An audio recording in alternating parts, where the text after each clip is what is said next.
What is up, gamers? I'm Rick, always raiding Cactus, back at it again, and today, since the introduction of the new Vault of Glass raid to Destiny 2 with Season of the Splicer, we have what is by far the fastest, easiest, and most efficient way to farm Spoils of Conquest.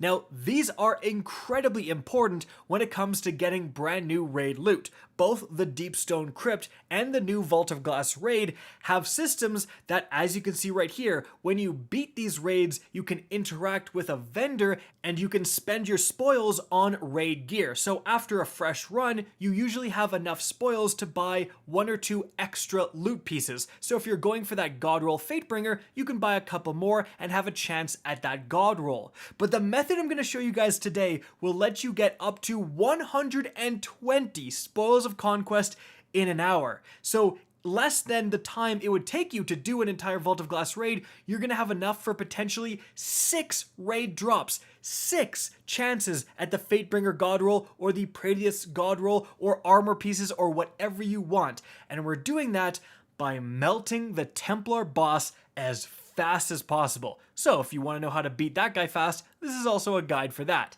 And so let's get started. Now, first things first, I'm going to assume you guys know the mechanics of the Templar, such as blocking his teleports. If you don't, I've done a complete Vault of Glass raid guide. Check it out, it's linked up above. But essentially, what you're doing is destroying the first 3 sets of oracles. Then you have the relic holder break the Templar shields, and everyone DPSs the crap out of this guy. If you do everything right, you can see the timer going in the background. I started it when we picked up the relic, and it's going to end at 52 seconds. We start the encounter, we kill the Templar, and we pick up our spoils in less than a minute. And counting the time it takes to then have someone with the checkpoint leave, they switch characters and load into that checkpoint, and then we join off them and they switch characters again. The whole process involving the joining on someone with a checkpoint so we can keep farming Templar over and over again, we timed for 2 minutes and 30 seconds with a good run. So that's where the 120 spoils of Conquest per hour comes from, is that 2 minutes and 30 seconds value. It might be slower if you switch to the wrong character and have the checkpoint happen a couple times with us, or load in slower, or have a bad damage run, or it might be faster if you get even more efficient, if you're loading in on SSD cards, etc. But regardless, anything over 100 spoils per hour, which is pretty much guaranteed by this method, is going to be absolutely insane and is much better than previous spoil farming techniques involving the Deepstone Crypt. So, with all of that being said, how are we melting the Templar so dang fast? Because remember, we have one guy with the relic, he's not really DPSing, and you'll often see during a damage phase that someone dies, this elite guy dies over and over and over again. It's because he's the guy with the checkpoint loading in. He's not even around for the damage phases, and we're still melting the Templar in a minute. So, the first thing you're going to need is at least one person with the Anarchy heavy grenade launcher. This is arguably the best PvE gun in the game, and we're combining that with the Breach and Clear mod. This is going to provide a debuff where everyone inflicts 30% more damage to whatever you stuck if it's a boss with the Anarchy, which clearly obviously includes the Templar. Importantly, even if you're not a guy with Breach and Clear, you want to be using the Anarchy because the tick damage in the background is going to add up while you're using other weapons for bigger DPS. Now, those other weapons initially are going to be 2 slug shotguns. So firstly, we have the Heritage right here from the Deepstone Crypt. Absolutely incredible for DPS because of reconstruction. You get like 12 rounds in a row. And then we also have the First and Last Out with autoloading and Vorpal, also absolutely fantastic for DPS. And if you can do the quick draw glitch where you swap between these to shoot them even faster, your DPS is going to be even better. However, you'll actually see that I ended up switching my Heritage for a Secession. Now, why the heck would I do this? Well, quite frankly, it's because we're dealing so much damage and killing this guy so fast that I didn't need a second slug shotgun. I wouldn't even run out of ammo for my First and Last Out before this guy was dead. Also, detaining. So randomly, one person is going to get detained by the Templar when you break his shield, right?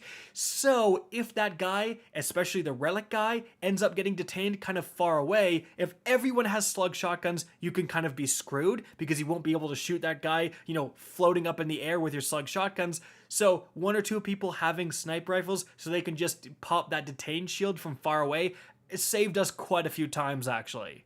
But also, it's not all about weapons. Yeah, if everyone just uses slug shotguns, definitely you can kill this guy, but if you have any titans, put on the cuirass of the falling star, combine it with thunder crash, and you can get a couple of those off in a damage phase. It absolutely chunks the Templar. Same with hunters. Put on Star Eaters and then Bottom Tree Gunslinger or the classic Nighthawk and just get one shot into Templar for a huge amount of damage and then go right back to your weapons. Because importantly, those two supers, they do a ton of damage and they're over fast so you can get back to DPSing with your weapons.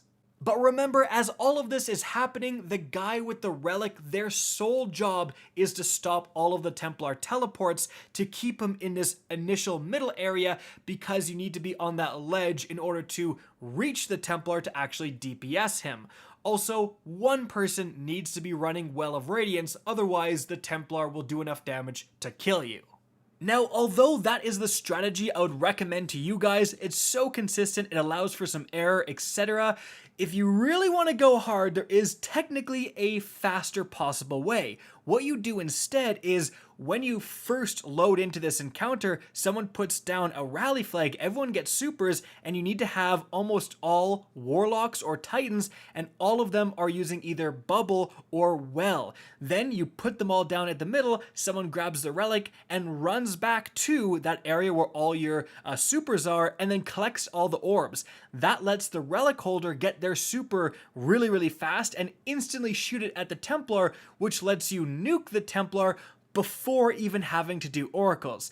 It's really darn fast and sweet when it works out well, but there is kind of a timer because eventually the oracles will go off. So if the wrong person gets detained or someone forgets to rally, the whole run is screwed.